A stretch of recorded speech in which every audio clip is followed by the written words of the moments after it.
మాట చెప్తున్నాను, మీకు తెల్లవారుతోందంటే భయం పట్టుకుంటుంది. అమ్మ బాబోయ్ అంత పూజ చెయ్యాలి, టైం లేదు అని ఏదో ఒక పని ఉంటుంది.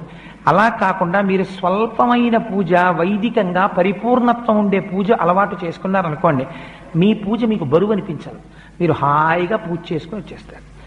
ఒక్కరోజు మీరు ఎంచుకోండి, ఏదో ఒక రోజు నేను ఒక శనివారం నాడు ఇలా పూజ చేసుకుంటాను, లేదు ఒక సోమవారం నాడు చేస్తూ ఉంటాను, లేదు ఒక ఆదివారం నాడు చేస్తాను.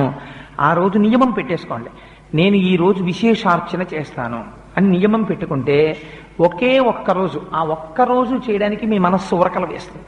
ఇవాళ నేను విశేషార్చన చేస్తాను అని అదే పూజ ఎక్స్పాండ్ అవుతుందంతే. అదే పూజా విధానం, కొత్తగా మీరేం చేయక్కర్లే. కానీ అలా ఎలా పెరుగుతుందో మీకు ఎక్కడికక్కడ చూపిస్తూ ఉపచారములు మనం చేస్తాం శాస్త్రంలో. అవి మీ మనస్సుని తీసుకెళ్లి భగవంతుడి దగ్గర నిలబెట్టడం కోసమని ఉపయోగించాలి. అంతేకాని వాటిని మీరు